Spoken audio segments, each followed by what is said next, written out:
And now it is time for A Mile in Your Shoes with your host, Wedge Stevens! Third time's the charm. We actually got the applause. Kind of on point. Hey, how's it going? My name is Wedge Stevens. I'm your host of A Mile in Your Shoes. Welcome to the third outtake. You would never know it's true, but we're still going to make it happen. Oh, hang on. It's still going. Because you guys love me so much. I didn't know you loved me this much. You kept applauding for me. I'm so happy. Anyway, welcome to your first episode of A Mile in Your Shoes. I am your host, Wedge Stevens. We have a beautiful, wonderful guest here today. I honestly am so thrilled to have her. I'm thrilled to have you guys watching as well. Without you, this wouldn't make a difference. So thank you very much for watching. And I know what you're thinking. You're like, ooh, I can't believe this is happening. I can't either. I look really good. The shirt, the tie. I'm going to step back a little bit. You're like, yeah, hey, look at you, Wedge. Yeah, you're going to have to because you're going to be stuck with me for the next 2 hours, I think. Anyway, so I know a lot of you are questioning what is A Mile in Your Shoes, and I'm going to tell you right now, it is a walk through diversity, right? It is all about trying to see the world from somebody else's point of view and working on diversity. Well, what is diversity? Diversity is inclusion, right? Diversity is all of that. In fact, I have we have the definition here. I had it, and now we've lost it. Let's go back here. See, this is what happens when you don't know what you're doing with technology. And I admit, I don't know what I'm doing. But here we go. Webster, there we go. Webster defines diversity as the condition of having or being composed of different elements, a variety especially, the inclusion of people and of different races. Well, if Webster said it and he's on the shows back in the 80s, it must be true. So diversity is really important to me because of everything that I've gone through and everything that I see, and I'm really excited to do this. But also, I'm really angry at the fact that we all just can't be nice to each other. We all just want to fight and yell at each other. I know I'm looking at things when I shouldn't be right now. But there's another definition that's super, super important in this whole thing, and that is racism. Like we say this is racist and that's racist, but is it racist? Well, the definition of racism is a belief that a race is a fundamental determinant of human traits and capabilities that are racial differences to produce an inherent superiority of a particular race.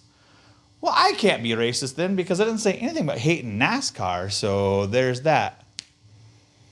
Nothing? All right, well, that was my one attempt at a joke today. So anyway, we're going to talk about all kinds of different things that try and see the world from somebody else's point of view and just try and make this fun, light, and wonderful. So if you want to follow us on the social media, we have all kinds of opportunities to do that. You can always email us at thesexyogre@gmail.com. That is my direct email. So if you have any comments, questions, concerns, you want to talk about business opportunities, because we really need them, that'd be fantastic. Also, you can follow us on the Twitter, that's backwards, at A Mile in Your Shoes on the Tweety, or you can follow me on Twitter as well at Wedge Stevens. Now, for those of you who've watched the Tech Run, you know that we have a few things that we do a little differently, including the secret word of the day.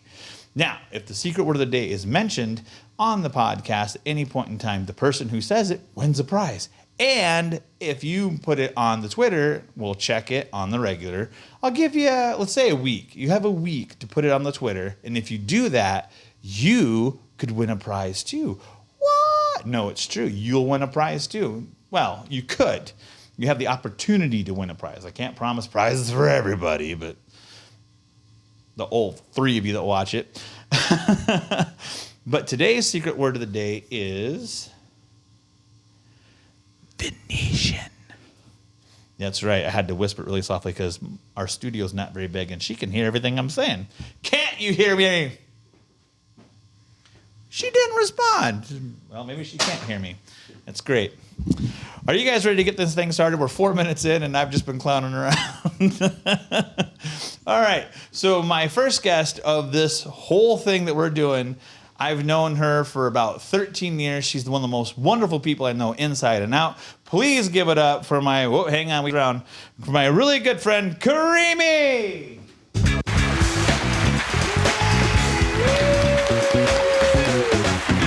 Is it? It is. All right, now we're going to zoom because I'm a one-man band here. Cool.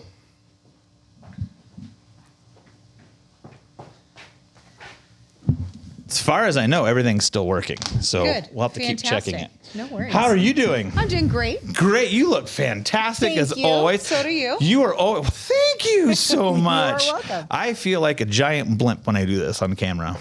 Because it shows, like, it says that, like, it adds 10 pounds, and I feel like there's 30 cameras on me always, but that's beside the point.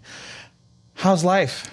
Life is good. Honestly, it's great. That's good. It's great. I can't complain. And I always tell you, you don't want blah, blah, blah, blah. See, I get distracted by your beauty. I can't even keep my words straight. Oh, it's goodness. Great. I better not Hey, show that's a beautiful cup you got there. Well, someone gave it to me. Someone gave it to you. Who would have given that to you? That would have been you. That's not true. Which is, so I'm really excited. This is fantastic. And I got, like, this is just fantastic. I love. What's the name on the side of that cup? It's the Robert Irvin. Do you know who Robert Irvine is? Irvine, thank you. Yes. Oh man. Yes, I do. He's a fantastic chef. He's a fantastic human being too. He's actually in my book. Did you know that?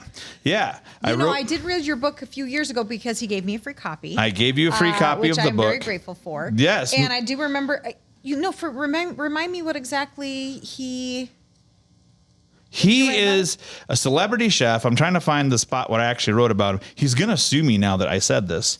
But he is a celebrity chef, and what he would do is go around and help struggling restaurants and try and turn around. It's on page 333, number 30, Robert Irvine, right there. I wrote about him. Very cool. And he's a very cool guy. He's from England. He served in the English Navy, I believe it's Navy, and he's a massive human being. He's also married to a professional wrestler, so he's a very scary individual as well. Okay, his wife could hurt all of us. He's his own security and her security. There you go. There you go. That's what one of the elements I forgot to mention about A Mile in Your Shoes is this is all charity based. That's right. Yeah, and so we're just trying to make a little difference in the world, try and make the world a better place, however we can. And so we have our wheels, our spinitisements, our charity wheel. And here is our list of charities for the day. We're on the pen. That's right. You'd think that I was prepared or something. I'm not really. So we have Backpacks for Hunger, Better Together, Beat Cancer Today, English Valley Outfitters Resort. Oh, sorry, I forgot that word. Children's Cancer Connection, Patriots for Pets, and Sleeping in Heavenly Peace. Go ahead, spin the wheel. Let's see what charity we're going to help out today. Let's see.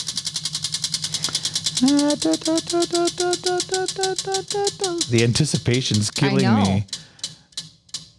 Oh my gosh. You did it. That was really good. Sometimes I tickle myself. This is great. All right. So this is actually one that you've recommended. I don't know much about this. Would you go ahead and explain? Yes, of course. So a few years ago, my youngest son was a Boy Scout at the time.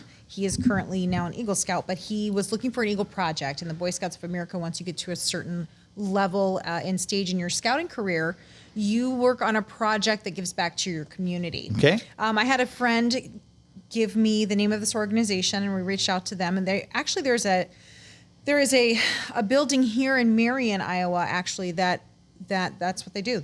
They work with this organization, Sleeping in Heavenly Peace, and essentially they build beds and give brand new bedding to people that don't have any. And it was really interesting speaking with the gentleman that was heading this, because he said, Kareme, you would just be shocked at how many children sleep on the floor.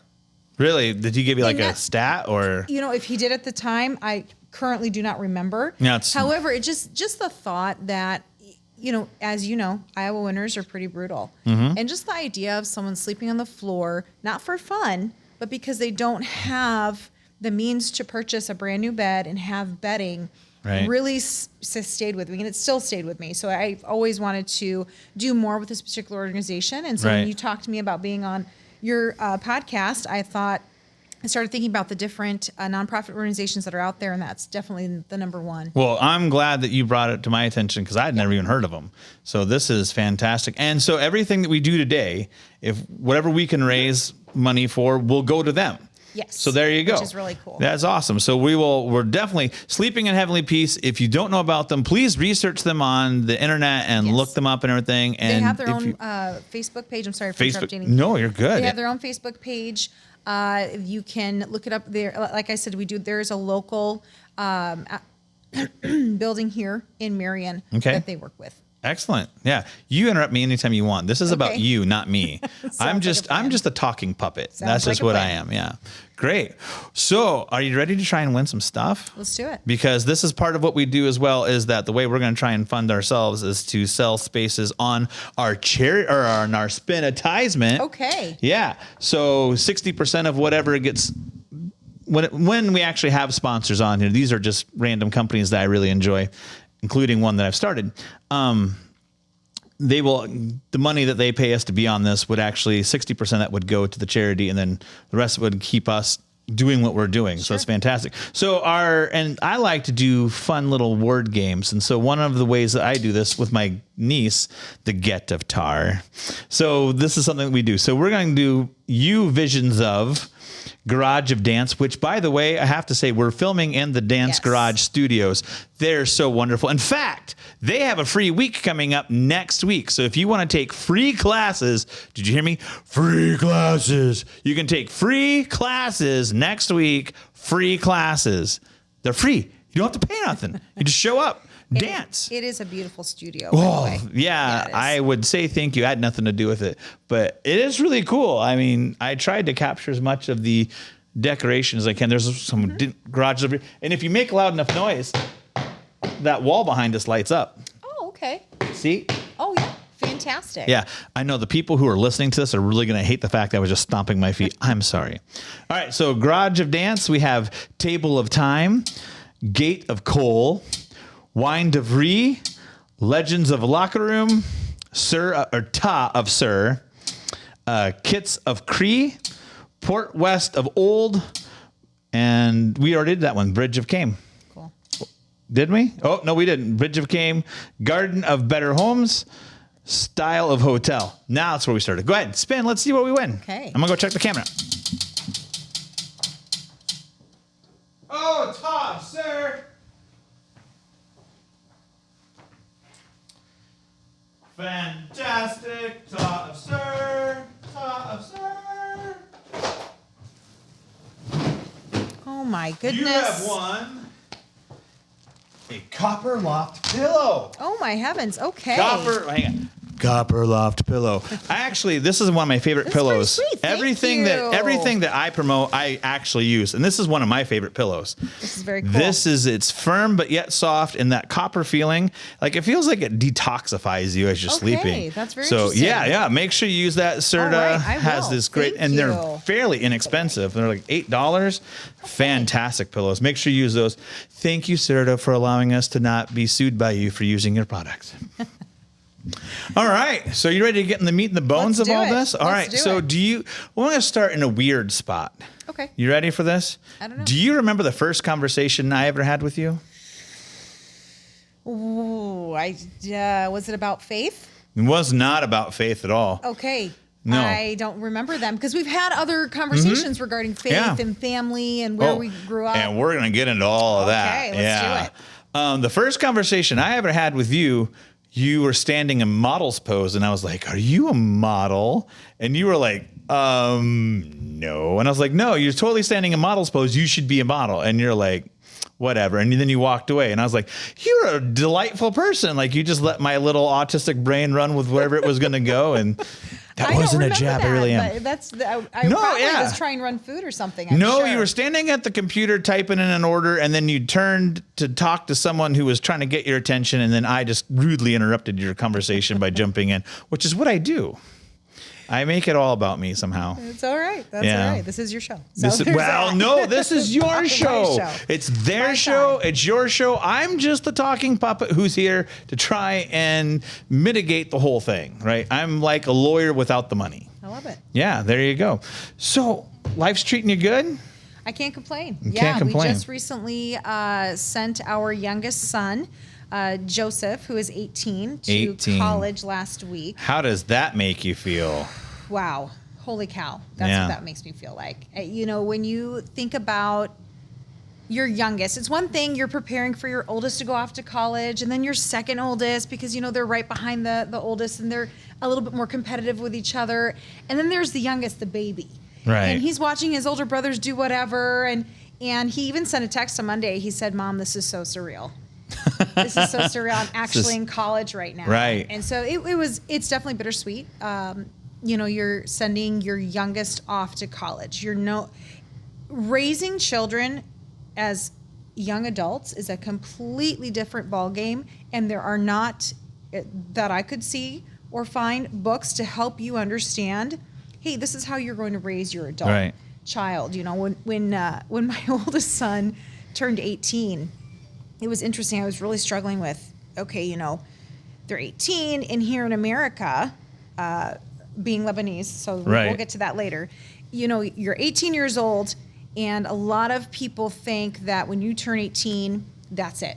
Right. You're free. You can do whatever You're you just want. done. You don't have to listen to your parents. There is nothing that you have to do if you don't want to. Right. And I was actually working with someone one day, and she was around my age, and we were just talking about raising our children. And she had a few children, or her kids were a couple years older than my oldest boy.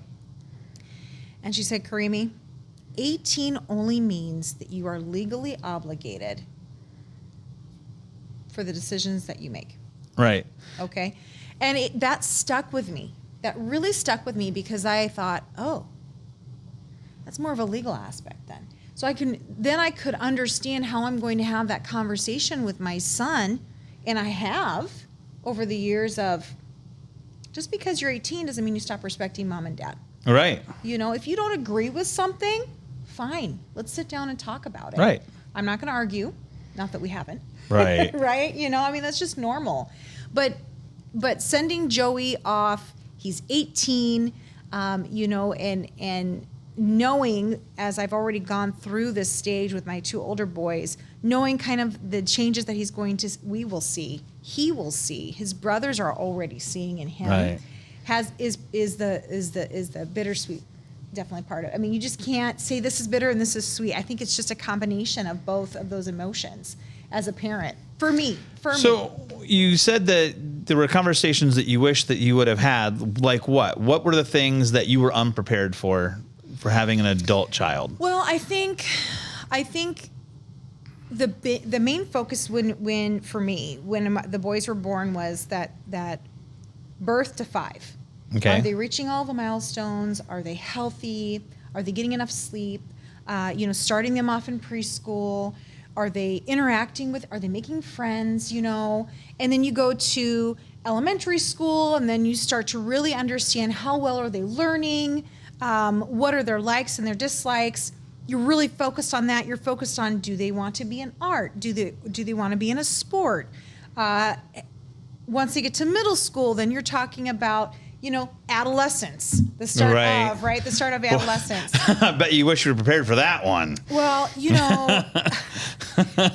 there are tons of books about that, that I read, and having a group of people around me as well, my friends, going through the same thing, or already maybe have had children maybe a year or two older than mine, saying, hey, this is what I did, or this is how I handled that situation. I was able to listen to that, read other books, and just really, also the pediatrician at the time, Dr. Kenneth Anderson, who has since retired, he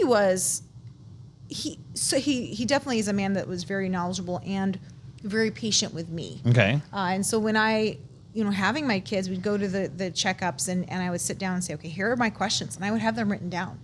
And he would say, okay, read this book, read that.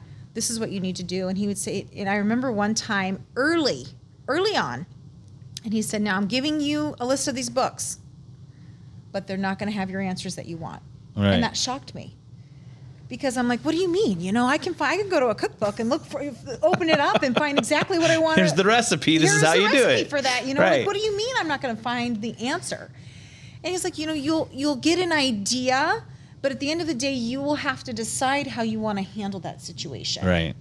With you and your spouse, or you and your partner. And so that was definitely an eye opener for me early on in my parenting. Right. The early on stage of parenting for myself, of understanding, okay, I'm not going to find a book that's going to have every single answer to my questions that I have in raising my sons. Right. But it'll give me an idea. It'll give me a foundation to figure out, how am I going to handle this situation? I've found over the years, and this is definitely where going into watching my sons becoming adults, I've come to understand sitting down, having those conversations, one-on-one as a group. We'll find ourselves at the end of the night, 10:30. I will have gotten home from work after my shift, and one of them's walking in with me as well, or the other one's hanging out on their phone or on TV or whatever. And all of a sudden, it's turned into a 2-hour conversation, and we're just talking. We're talking about life. We're talking about what they're experiencing, and there isn't a book that says, okay, after your child graduates high school, right, this is what it's going to be like for you. This is the transition. Well, since there's not one, you should write one. It would be based off of my experience, That's though. fine. Because what's wrong with that? There's nothing wrong with that. Yeah. I just don't feel that I'm an expert. I'm an expert on what worked for me, and there are some things that didn't work for me. So I've heard that if you spend an hour a day doing this, that, or the other thing, eventually you become an expert, right? Well, you have raised 3 kids? Is that how many? 3 sons. That is 3 correct. sons. You have 3 sons. So let's see. How many hours a day is that? Yeah, I think you're an expert. You're an expert on your life and what you're raising your children was. And, hey, that could be beneficial. Yeah. No, absolutely. And one thing I will say, and this is definitely where I was thinking about, a little bit what we're going to talk about today. Whoever coined the phrase, "it takes a village," Right.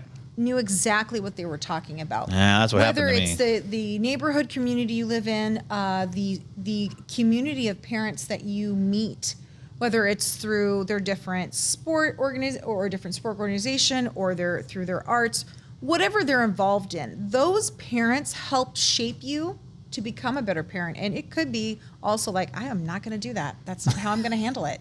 And that's okay to say too, because we all have, which we discussed earlier, we all have our own opinions on how we think things should go. Right. Right.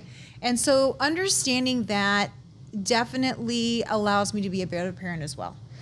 And the other thing though is that also recognizing that maybe someone who has a different opinion, there may still be value to their opinion, even if it's just the fact that you already know I disagree with that opinion. Sure. Like that's valuable information. Absolutely. Like I don't think that's for me. And at least you're shaping who you are. So my village let me down. I mean, just letting you know. It did. Oh, that's we'll do a whole series on me. That's fine. But yeah, so you have 3 children. I have 3 sons. All of which are in college. No. So my my oldest son, Adel, 23, graduated from the University of Iowa. What? Already? Last year. Michael is 21, and he also graduated from Kirkwood last spring. Wow. So is he going on in college or? Nope. Michael decided that the 2 years of college was enough for him. Okay. And he graduated with an associate's degree, which is totally fine. Right. And he decided he wanted to work, which is exactly what I told my sons. I said, if you don't want to continue and further your education, right, that's totally fine. If you don't want to go into a trade, that's totally fine. However, you will be working. Right. There will be no hanging out with my friends. You will work. Right. And that was an expectation we were raised with in our family. You always worked. You will always work. That was always a thing. Now, of course, everyone's situations could be different, and there could be some things that prevent you from doing so. But the way I was raised was, regardless of what's going on with you in your life, an honest job is the best job. Okay. And so you don't even look like you're old enough to have children this old. Like you must belong to the Levi family because you got some really good genes. See what I did there? That was really See good. what I That did was there? really good. Yeah, that's a good one. That was really good. Thank you. I've been working on that one for years. I'm 43. I got married when I was 19. When do you turn 44? Next March. I'm older than you. I thought you. All right. I got you by 2 months. Really? Yeah, I was January 22nd. Okay. 78. Yeah. 78 as well. Yeah, obviously. I mean, we just did the math. So I met my husband when I was 15. However, Childhood sweethearts. No, not necessarily. No, it was actually more of just friends. And he at the time was still living. He was born and raised in Lebanon. So I'm half Lebanese. No. Yes. That would have nothing to do with the fact that why you were the first one I chose, right? Nothing. Right. So my dad was Lebanese. My mom is American. She's actually from Kansas. She was born and raised in Wichita, Kansas. And Dad, when I was 15, he decided the Civil War had ended. It was the early 90s. And he really wanted to show his 5 children where he came from. All right. And just to, give us a little more culture and just to really see what Lebanon was and was for him as well, and share his memories and show us where he came from. So we went over in 93, and I met Faye's. My father's from a small village in the Bekaa Valley by the name of Ain Arab. And we spent almost 3 months there as a family unit. We took my grandfather with us, and we went back there, and that's when I met my husband. And Faye's, like I said, when you're 15, I personally was never someone that was the romantic type. I always had my nose in a book. I was I still am an avid reader. I don't get as much time to do so now. Okay. But once I went through all 10 books that I took with me in the first 2 weeks, I'm like, well, now what am I supposed to do? So now I had to make friends. And I wasn't as outgoing as I am now. And I think that's fine. I think you have to develop who you are. Right. So I met him, and we were friends, and then we left at the end of the summer. Never really thought about anything. When I returned when I was 18, a little bit more mature. Right. It was different. It was just a different interaction, and we started talking, and a year and a half later, we got married. That's awesome. Good for you. Yeah. So your dad came here, and when did he come here? He came here in the early 70s. Dad was in his 20s. He was 21, I believe. All right. And what's really interesting is whenever I talk about my dad's story, I'm still in awe of what they had to do to get here. He came to live with his sister, who came when she was 12 to Wichita to learn and to educate herself. She came over as a little girl, technically as a little girl. She was 12 or 13 years old, and then I believe a year or two later, they sent over her sister, who would have been behind her, and she was 9. Wow! And so think about farming in a small village in Lebanon, and you get the opportunity. You have family overseas in America, the promised land, technically. Right. Technically. Right. To live a better life, to educate yourself, to help send money over and or bring anybody that may want to come over, because it was a lot easier at that time, as far as I know, to bring people over. So Dad came over in his early 20s because he decided he didn't see a future for himself at that time in Lebanon. And this was pre-Civil War. This was before the war even started over there. And Dad came over here. He worked really hard in Wichita. He had an uncle that lived here in Cedar Rapids. And at the time that his uncle, I think, went to go visit him, or he came to visit the uncle, and he said, there's a new factory coming up here. You might want to think about applying. And that's what brought Dad here, factory work. So I'm guessing he met your mom in Wichita. That is correct. He met my mom at the church that they were attending at the time. And in fact, my aunt, my dad's sister, introduced them to each other. And from what I understand, it wasn't necessarily love at first sight. They did date for a little bit. Okay. But it's Dad still thought of my mom. And so when Dad moved here, and he started thinking about going over to Lebanon and to see if he could meet someone to marry, he decided, he called my aunt at the time, and she said, why don't you come over here and come see us? And my aunt said, why don't you give Debbie a call? And he's like, okay, and so he called my mom, and the rest is history. The rest is history.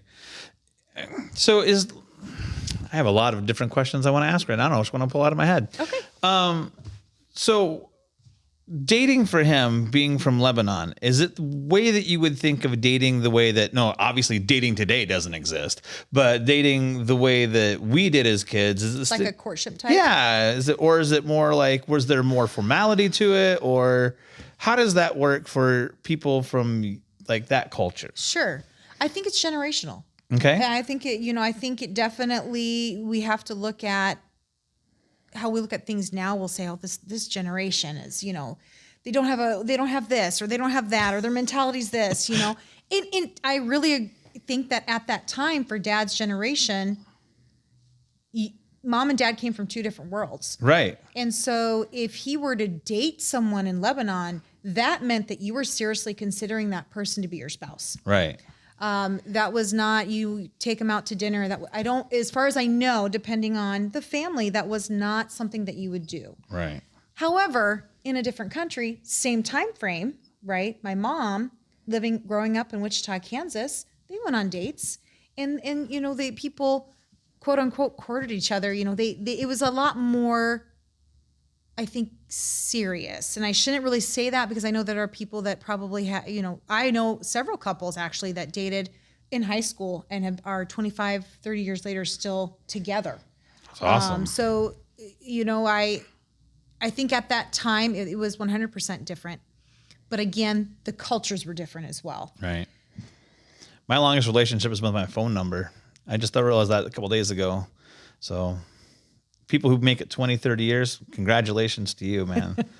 Yeah. It takes a lot of work. I mean, I've been married myself for 20. We just celebrated 24 years in July. That is awesome. My husband and I. It wasn't, without any, there were definitely a lot of mountains, not hills, mountains to climb. And I think, so there was just a time in our life financially that was a lot of hard. That was really hard to raise your children and make sure that food was on the table. And, I know personally people that have had those situations happen to them that did break up their relationship. That's tough. Yeah. Money is always it's the great killer sometimes in a lot of ways. I agree. The root of all evil, they say.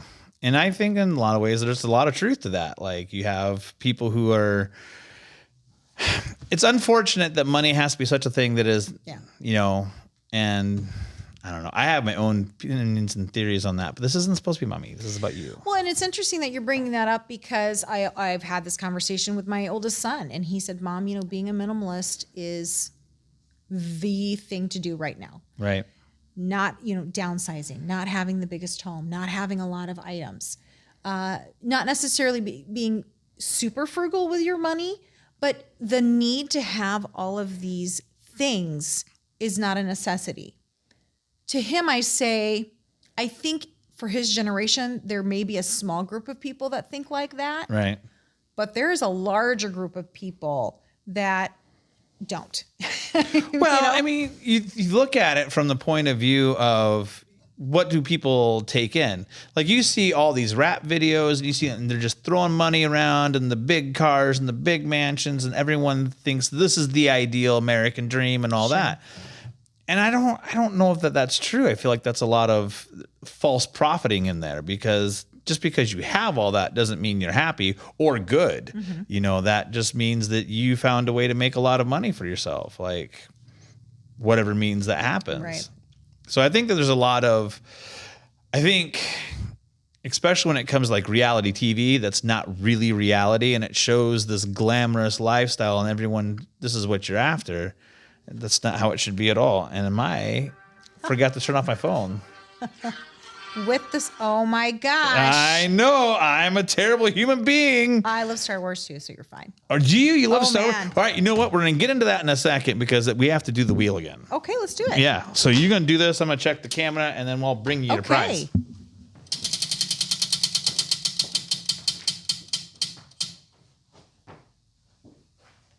What we got? Oh, port of, all right, so you have your choice of chili, red chili, green chili, or enchilada. Let's do green chili. Green chili. Now, this is sweet. Tell me about this. So, that is Old Westport soups. They're in Kansas, if I remember correctly, from the young lady talking to me about it. And these are soups that are ready to go. You can order these online. Little to no preparation. You literally have a crock pot, water, put that in there, let it simmer, and then you can add whatever meats and stuff you want to it. And it's really cool. So yeah, it was a nice little gift, and she was super nice. So make sure you check out Old Westport on the the web and all of that. It's really good stuff. They're so disoriented right now. You're fine. www.oldwestportspice.com is their website. That's really neat. So make sure you check that out. I'll let you know how that turns out. I've already tried it. It's have you really? fantastic. Is it? It was Okay. delicious. Yeah. It tasted like just like your grandma would make it. Well, maybe not your grandma, but someone's grandma would make that. No, that's very cool. That's very cool. Yeah. Are you a big movie person? I was when I was younger. And I just have found that, I mean, it really has to be a sappy, intense love story anymore for me, or huge action.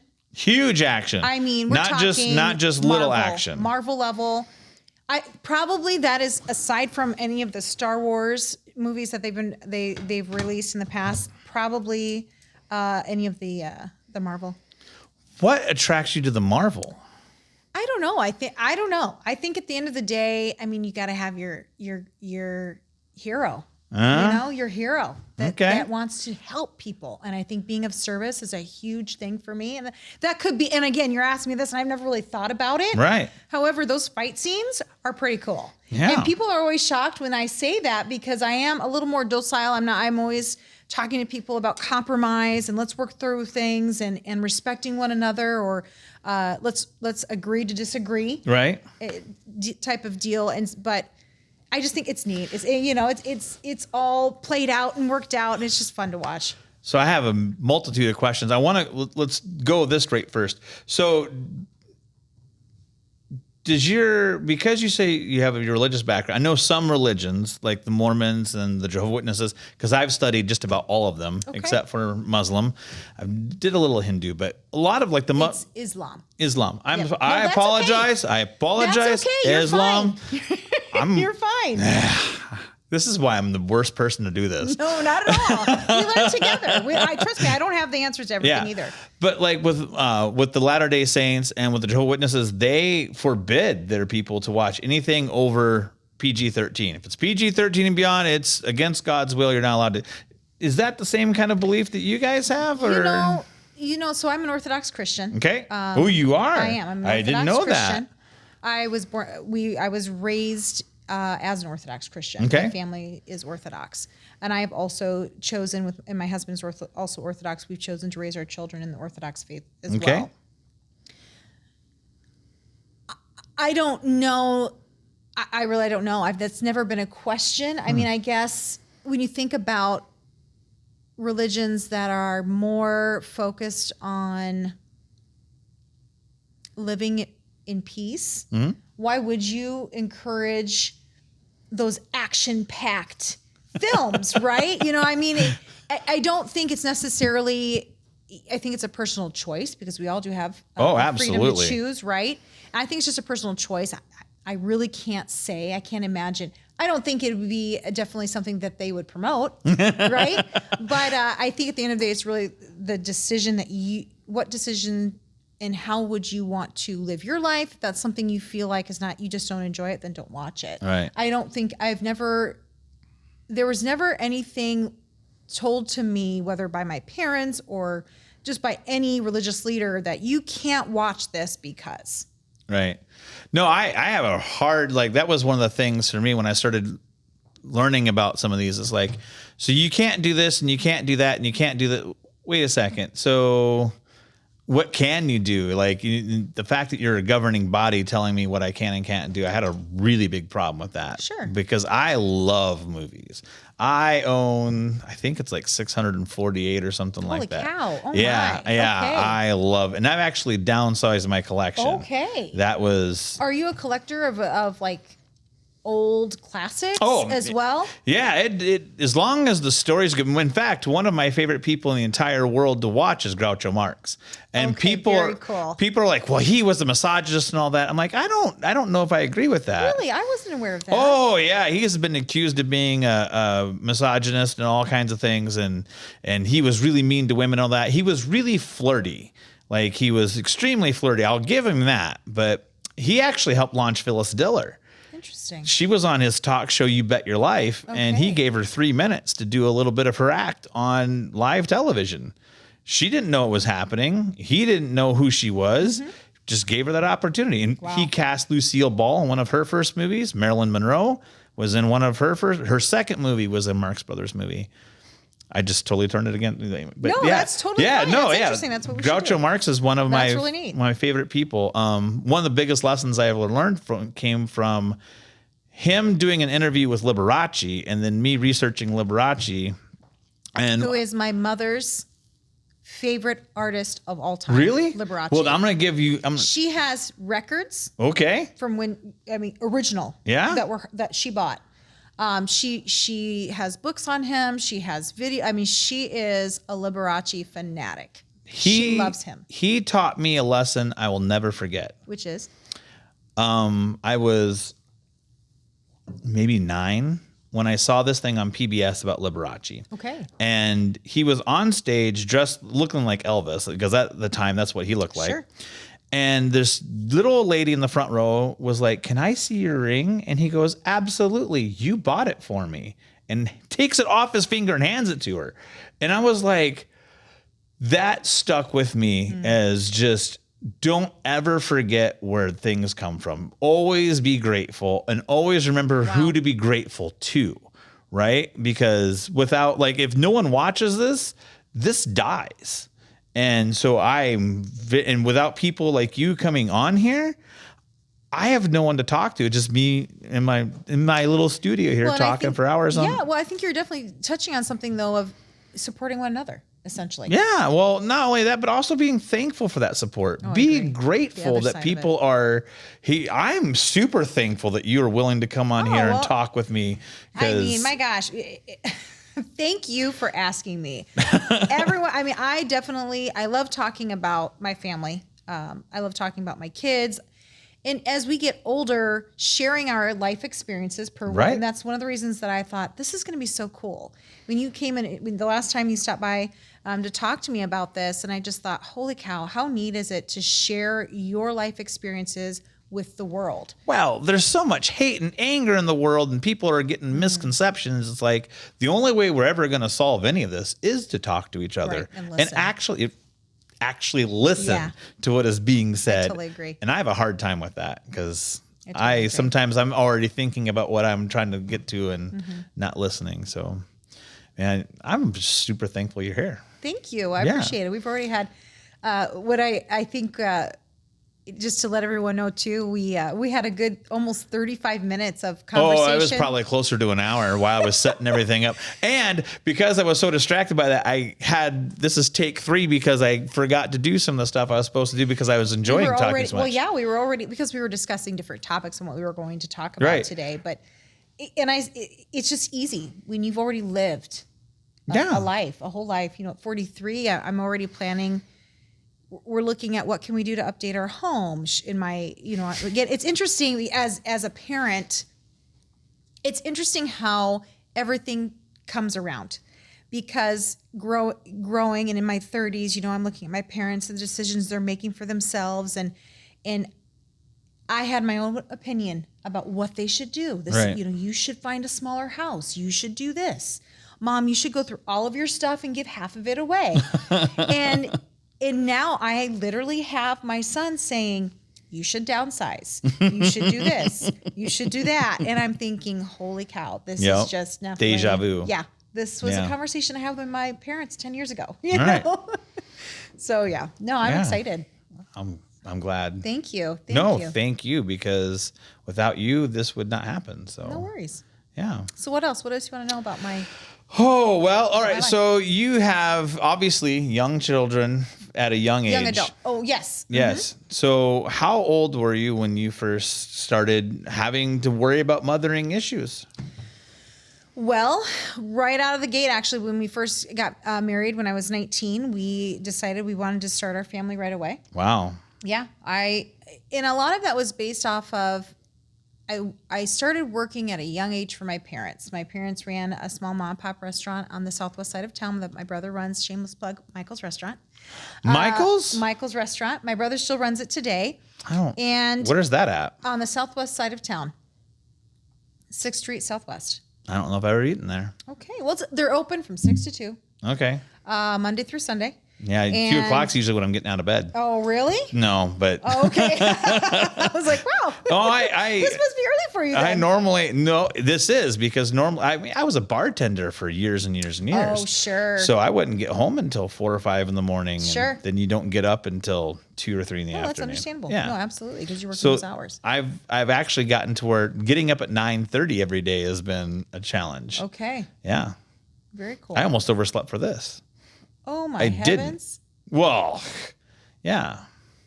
Well, knowing me, I would have been like, God, did I get the wrong day? I talked about that too, because you are a general manager of a restaurant. Yes, I am. And I have always said that there's no way that you would, not because of you can't do it, because you can. You're a wonderful human being and you're very intelligent. Thank you. But you have the temperament of like the good old, like, cat lady type person, like, oh, it's okay that you've been late 800 days in a row, and that's okay, because you know what we're going to do tomorrow? I'm going to call you. No, better yet, I'm going to come knock on your door, and I'll bring coffee, and I'll make sure I get you to work, and we'll work on this. It's going to be okay. I love it. Don't worry about losing your job. Like, I could never be like, you're fired. I don't ever see you being that person. Well, first of all, that's probably not ideal.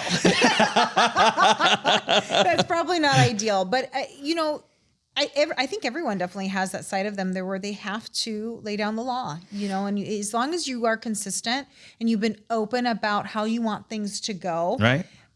If that end game comes to where you no longer are with us, that's not me. Just right. We gave you those opportunities and supporting. But I think as a person, there are sides of me that I just don't think that I let out a lot. I mean, I try to be nice, and a lot of that is based on, as well as being of service, a lot of that is based on my faith. Yeah. Growing up in the Orthodox Church, treating people fairly and with respect was a huge, huge mantra for my mom growing up. And I think, my father was too. And, when you think about racism, and I heard you say, you were talking about that earlier, when I think about the different stereotypes that people have, to have a man who was born and raised in a small village in Lebanon come back here to America, and in that time frame, the 60s and 70s, where stereotypes and racism was very, very much so, at that time, very much a part of everyone's life. Very at the forefront.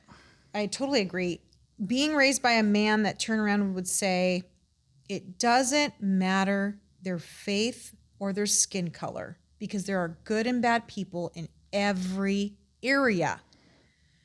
And that always stayed with me, and I have used that term multiple times with my sons as my husband and I have raised them, because it's so true. Right. It doesn't matter. What matters is your character, and what matters is your integrity. And whether you are a certain faith or from a certain color, culture, or your skin color is different than mine, that doesn't matter. What matters is how are we going to interact with each other today, and that is how we were raised. And so, going back to how I treat others, whether it's an employee or outside of work, I'm interacting with parents, or I'm interacting with soccer players. My boys played soccer. It's always making sure and keeping myself in check. Am I being respectful? Again, I am not perfect by any means. Right. And as I've grown into the person that I am today, I have had to, say, apologize. And that to me was very hard. I think that's the hardest thing. And I actually think that's one of the two most important words that we never use anymore are I'm sorry and you're forgiven. Right? Like that is, no one says that anymore. Like, I'm really sorry. Like, and then like, you know what? I forgive you. We don't have those exchanges anymore. No. And to be forgiven, what a strong term, right? What a strong term. And to, say, I apologize. Will you forgive me, please? Right. There are people out there that won't. They absolutely won't. They don't care because you didn't do or believe what they want you to, right? Or you didn't bow down to what they want you to do. And it's definitely interesting that you brought that up, because it is something that, I think about often, and forgiveness is hard. And I think it also depends on what you're what are you forgiving? Yeah. What are you forgiving too? That really does. I think that definitely says a lot for a person, and it takes time. It's one of the reasons why I struggle so much, because I can't forgive myself for anything. Oh gosh. It's true. I made a lot of mistakes. I don't let go. It's true.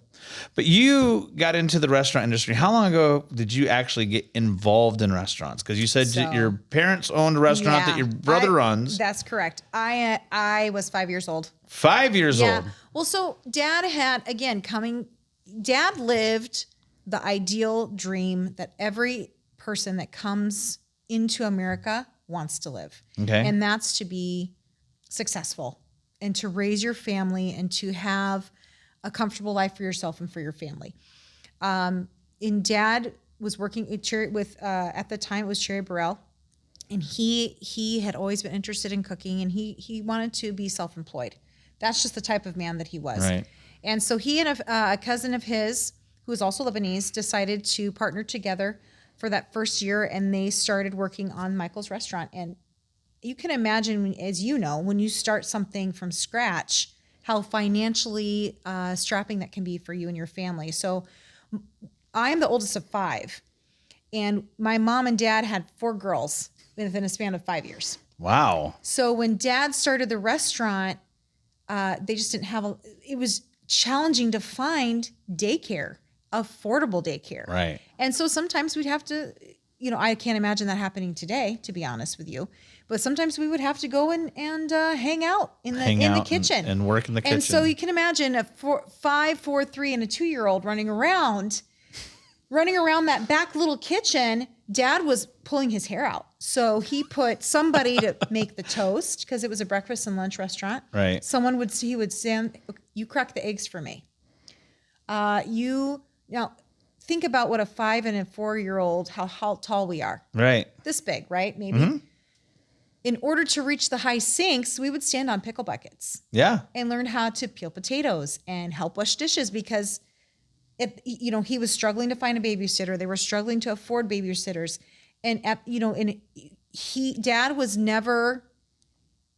Dad always kept his family by him, period. It did not matter what was going on. That was the type of man he was. Right. And my mother's the same way. My mom still, to this day, she has 14 grandkids, and her whole life 14 is wrapped around all of her grandkids, from the oldest of 23, my son, to the youngest, which is, I believe, she's 18 months, I believe. Wow. So she, doing that, that's really how we learned how to keep working. And taught you work ethic. The work ethic. Yeah. And my love for restaurant life came from that. Okay. And my love for cooking. So it's funny that we're talking about this, because my space is the kitchen. Okay. And I'm fine with that, because that's my fondest memories are Sunday dinner. Growing up, we always had Sunday dinner for easily 25 years. And then our family just grew so much that we just started to only have holidays. Well, by the time birthdays and holidays, you've already met every other week anyway. Right. So, might as well just do it. You might as well do it. But those family dinners reminded me of the stories that my aunts would tell me. This is who made it. This is who taught me how to make it. Oh, your grandmother, who passed away when I was just a baby, which would be my paternal grandmother, would make it this way. And oh, here's a story of when she made it this time. And so it was a very sentimental thing for me. And hospitality and being hospitable is very much the core in a Middle Eastern home. Very much the core. And it's just definitely, it's where I'm comfortable. It's who I am. And there's nothing like eating and breaking bread with somebody. It's just, you are taking that relationship to a different level. It's just one of the most innocent things that you can do with someone. Meals are very intimate, and that you learn about someone that way. Oh, absolutely. And it's really cool that you have those memories of like your family teaching you about your legacy and your heritage through food. Like that's how a lot of people get passionate about it, and I'm glad you have those memories. I really do. Well, my father passed away 3.5 years ago. And when he died, it was in October, and I didn't know what to do. And so I started to cook. I gained 15 pounds that winter. But and my kids and my husband loved it, by the way. But for me, that was there was always food in there. There was always food. But it was therapy, and I wasn't just cooking to cook. I was searching for recipes and making dishes that even my sons never really had, because these were dishes that very authentic. What I like to say, what would be considered country style food here, were very authentic, mountainous Lebanese food that I remember my aunts making that my kids would never eat when they were little. Right. But I threw myself into those recipes and to stay connected to my dad. It's awesome. Yeah. I don't have anything like that. My grandmother was a big cooker, but as the years went by, we'll get into me some other episodes. But yeah, I don't have anything like that. So it's awesome that you do. Well, and again, I think, what we're doing right now, my mom and I, we were just this last winter, we were going through some of her recipes, and what I've been trying to do, she and I, for the past couple of years, is going through my mom's side. We grew up in such a very saturated Lebanese, everything was Lebanese. We would speak Arabic. The music half of the time was Lebanese. We would listen to Lebanese politics, what was going on that day in Lebanon. It still is so very much so in my home, as my husband is very involved in wanting to know what's going on. Right. As he has siblings that still live there. But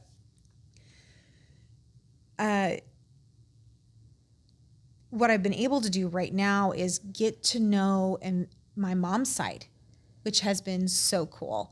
And so this last winter, 2020 to 21, we went through some of recipes that belonged to my great aunt and her mom and my grandmother. And that has been so cool, because she'll sit there, and there's one recipe we were going through, and she said, I remember when I made that. And it was right after, so it would have been my 2 times great aunt had passed away. And, or no, excuse me, I apologize. It was my mom's grandmother. That's what it was. And it was Christmas Eve, and she said, I believe on there it said 74. Okay. And this recipe was a recipe for a stuffing that my great grandmother at the time made, and she wanted to make it. And just listening to my mom tell that story of her making this stuffing a few months after her grandmother had passed away will always is an absolute treasure to me. I will always keep that in my heart. That's awesome. Mm-hmm. But that's just another way how food for me has allowed me to connect to both sides of my family. So you started off very young in the restaurant industry. Yes. Worked your way. So when did you work away from the family restaurant? When did that branch out happen? What happened was I had started working at another restaurant, and I was working at 2 restaurants because my husband had lost his job at the time. Okay. It was during that economic, what's the word I want to use?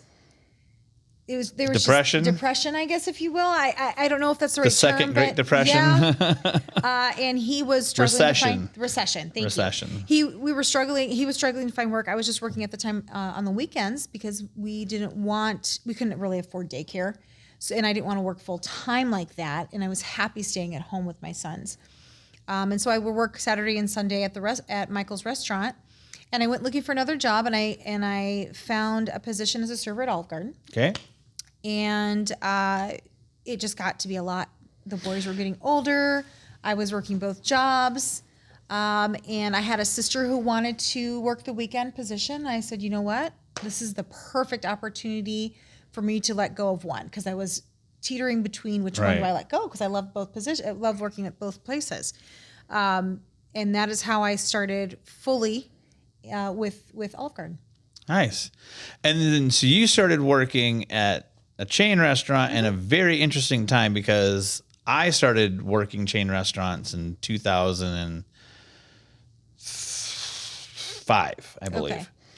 I was doing, chain restaurant. And what I noticed is in a chain restaurant, there were women who were line coordinators. There were women who were head chefs, Okay.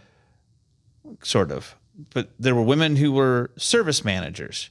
But there was not women who were general managers in the chain organizations. Okay.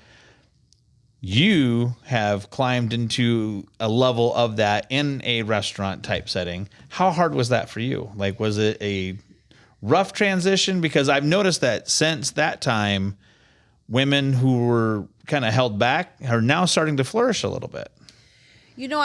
I've never had anyone say you can't go there. Okay. Let's put it that way. I've never had anyone. I've had nothing but supportive leadership throughout my entire career, whether it was through my dad, Okay. really pushing us, and being in the front of house at Michael's restaurant. I was serving all the time. I mean, that's all I really did. I really didn't want to be in the kitchen. Right. And understanding through my mom, watching my mom, how do you take care of people? My mom is the most caring woman that you'd ever meet. Absolutely, just full of sunshine. I've never not had a leader or anyone in a leadership position not be supportive of me. That's good. So I can't really comment on a struggle per se. Okay. Because I try to, do my best at whatever I am doing, but the family was always number one. So let's word it differently then. What drove you to try and accomplish general manager / owner or whatever it is that your executive position that you hold? Yeah. So, I think that position opened, and I had already had a good rapport with my director. And my general manager, he has always been very supportive of me. My peers have always been very supportive of anything that I've wanted to do. Mm-hmm. And I just think they had to push me. I was terrified.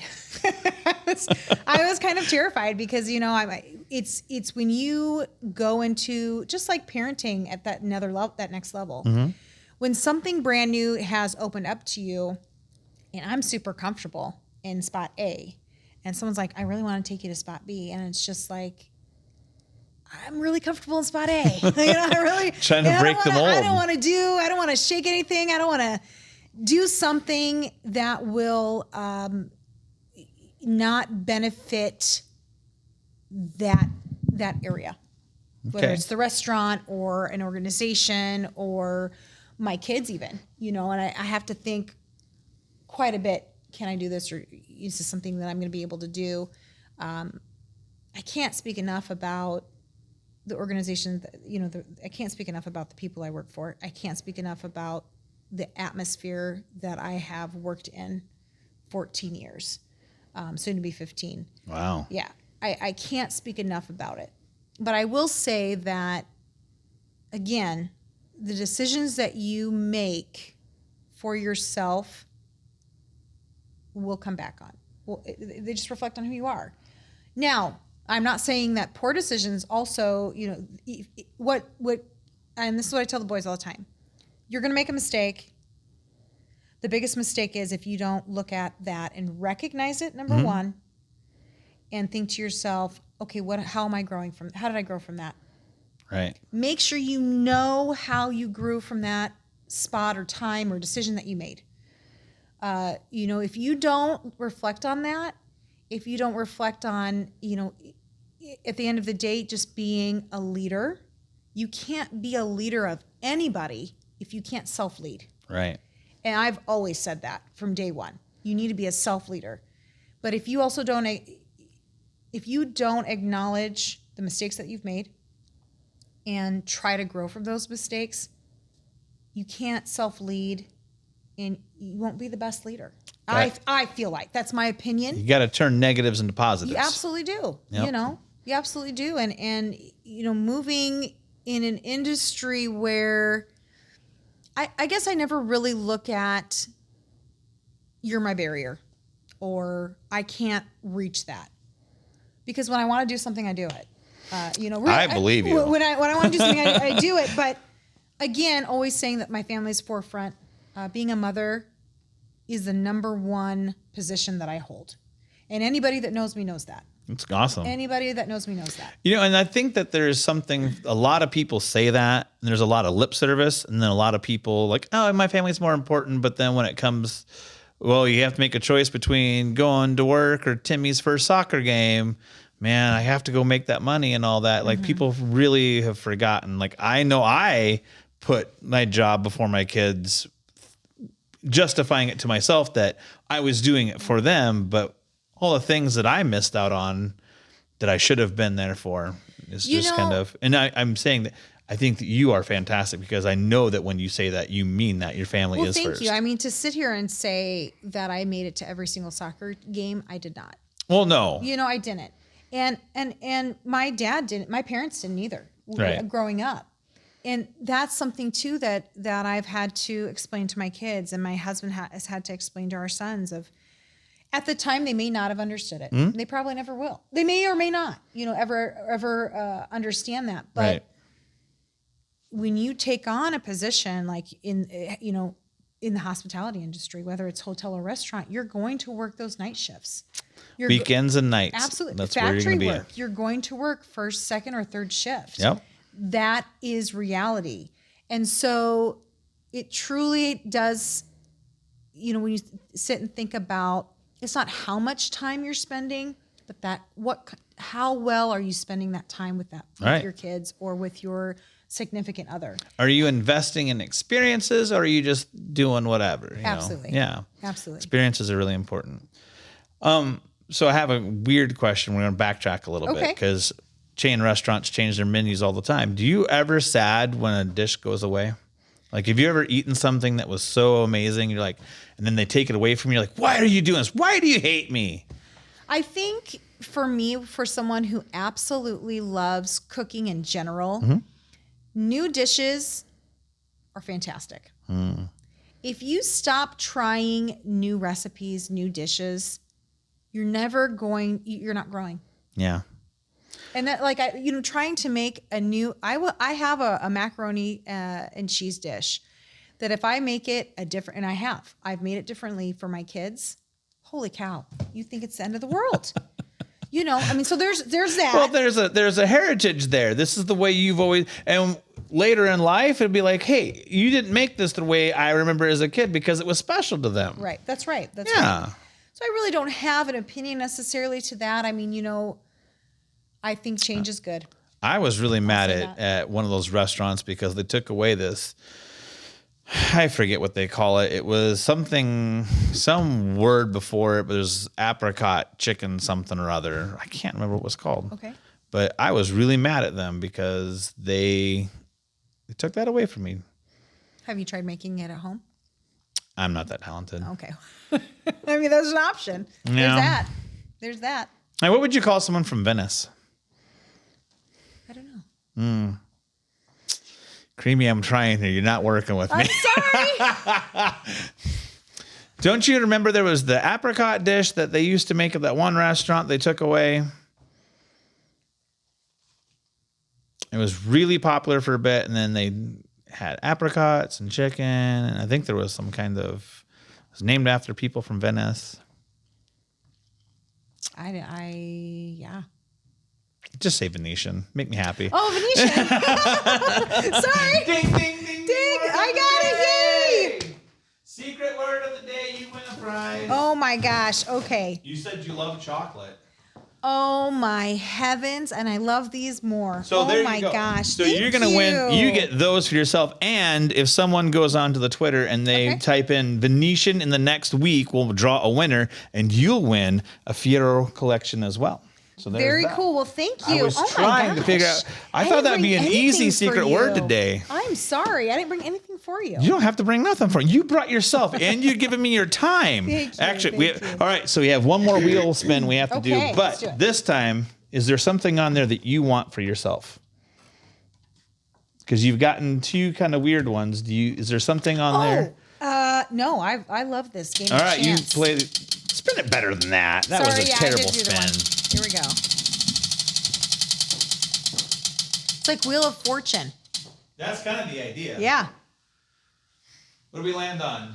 Oh, you're going to get one of those anyway. That's awesome. Spin it again. Okay. I'll talk about both of the companies.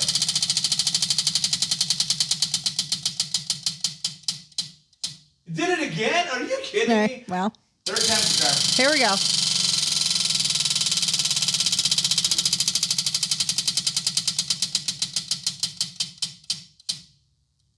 What's that one? Style of hotel. All right, cool. Oh my goodness. I want you to have these. You love these. I did. All right. I'm not going to lie. So, we're going to promote 3 companies really quick. Okay, let's do it. Style Hotel Style has these wonderful towels. Feel how soft that is. Oh, these are nice. Yeah. Isn't that great? It's good quality and it's Turkish cotton. So it'll hold up really well Very nice. and it's be very absorbent and they're Oh my goodness. super nice. So there you go, hotel Thank you. style towels. They're fantastic. you. You can get them at any mart of wall. They're all over the place. They're fantastic. I say that because I'm not. No, I like changing words like Oh, that. that's really cool. These are my favorite knives. Those are pretty sweet. I have not used Robert Irvine's knives yet, so Okay. I don't want him to beat me up saying that his should be my favorite because I haven't used him yet, so I don't Copy know. that. But of all the knives I've used, Time and Table have made these fantastic knives, and these are very bright and colorful and all that. But they go through everything. I've had mine for probably These 2 are pretty years, sweet. and I haven't had to sharpen them.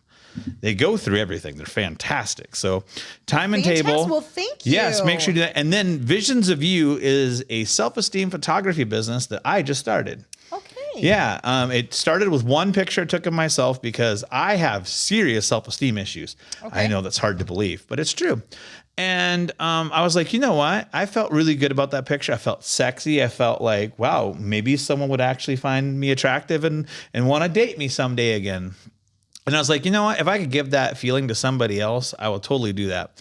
So I've started this company called Visions of You, where we can take pictures of people and make them feel sexy and wonderful and all of that. You're going to get a picture of mine, not of anything of substance, but I have a list of 9 that you'll get to choose from. Very cool. We'll go pick that up after the show. All right, very cool. And then I'll post on Twitter the one that you selected. Okay, sounds like It'll be a 12 by 18. So now we're done with that for the day. Okay. All right. So where do you want to go with the conversation now?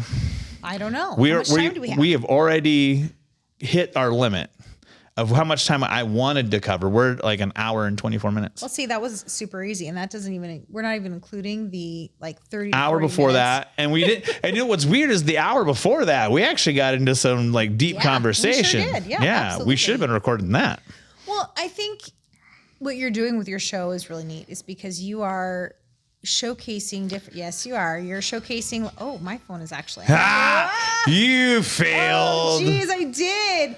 I thought it was off too. I'm sorry about that. It'll turn off. in a It's second. okay. If this is the worst thing that happens today, we're doing good. That's my phrase of life. Like Right. if you keep that in perspective, I know Absolutely. it's hard. You know, you blew your tire out in the side of the Right. road and things are going. But if that's the worst that happened I know. you're doing good. You're still up. Well, thank you're you. still up here. It's good. No, you're fine. you. In fact, it's a nice So- little Jamaican ring you got there. What we were talking about. So what we were discussing earlier in what the conversation we just had, what you're doing with the show, I found to be really neat. The concept of bringing people on your show, just getting to know them, hearing their life story, their struggles, what is important to them, and understanding what you're saying is, I'm hearing all of this negative energy and people just aren't getting along. Yeah. And when you have two people such as ourselves that have we grew up in similar towns, right? You're from Iowa as well, right? I grew up all over the world. Really? Yeah. Yeah. I am one of the most complex, complicated people you will ever meet. Okay. I'm autistic. Oh. It's true. When I said that earlier, that you sparked my little autism brain, I have autism. I did not know that. Yeah. A lot of people don't know it, but once that revelation, you're like, so much makes sense about him now. He's so eccentric. Well, it's because I'm autistic. So there's that. I went through, I had a lot of severe childhood trauma. Went through massive amounts of child abuse. I used to be a self-mutilator. Suicide survivor, former drunk. How I never got involved in drugs, I'll never know, because that was like the one taboo I never allowed myself. Wow. Yeah, no, I'm beyond complex. And then yet here you are, everything that you've gone through in all I keep hearing is about how you want to support these nonprofit organizations. Well, I mean, I yes. think that you're just, but I don't think you understand how much of service you're being right now. Ah, I just think it's so neat. I'm just the vehicle. I'm nothing. Like, I I think mean, it's really neat. it's just, well, thank you. This is just, I mean, I'm not volunteering anywhere. I don't give any of my money that I have any anymore because I invested it all into this. But, you know, I mean, I do what I can, you know, and I try and I'm just trying to do my little. The thing that really irritated me was people are like, well, I don't like this and I don't like that, or I see this in the world. Do something. Right. You know, don't sit around, follow through and do it. And that's been my whole problem is I don't follow through very well. And I don't know. This idea popped in my head and I was like, I cannot stop thinking about it. I have to do something. I have to do something to try and solve some of this hate, some of this anger. I want people to, because the America that I grew up in is not the America that I see today, you know. And I can definitely agree with that. You said that earlier and I totally agree with it. Yeah.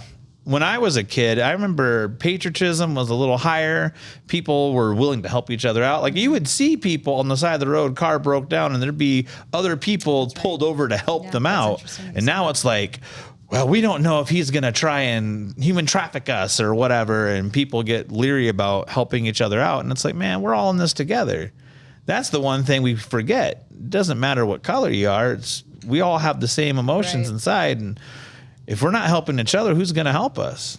You know, that's another organization that you should actually look into. The fact that you're talking about human trafficking, and I can't. There are several organizations because apparently Iowa is right there. One of the hotbeds. Yeah.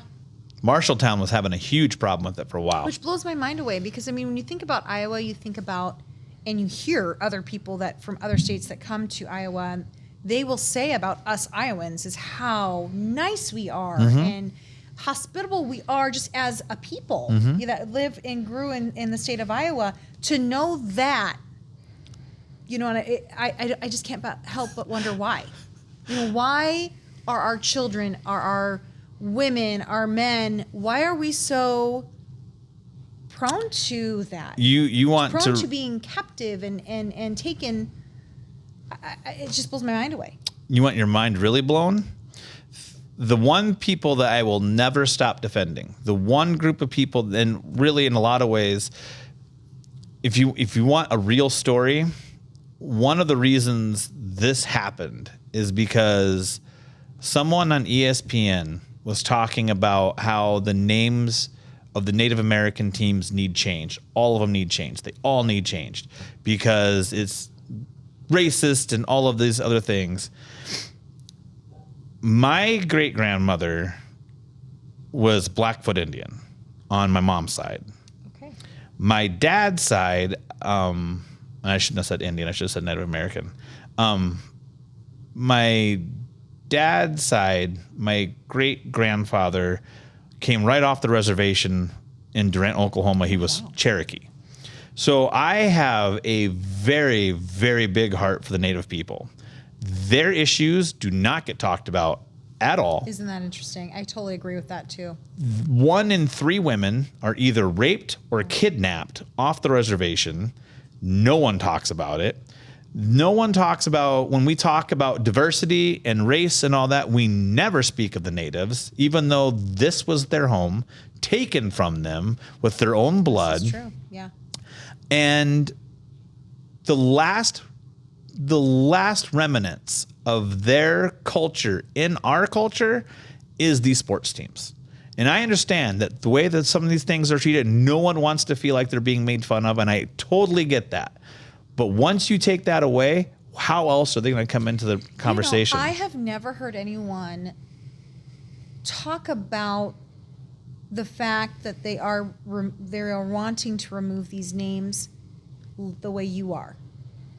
That's very interesting. What a different perspective. Well, it's, you know, part of it is this political agenda. We want to remove the last big black eye we have in American, you know, that is the biggest black eye in American culture. I don't care what anyone says. You can talk about whatever you want. Interesting. We're trying, like, people are like, well, it was slavery. Well, no, we abolished slavery and we're trying to make it right. We're always talking about how people of African descent are being mistreated, and that is the forefront of the conversation, right?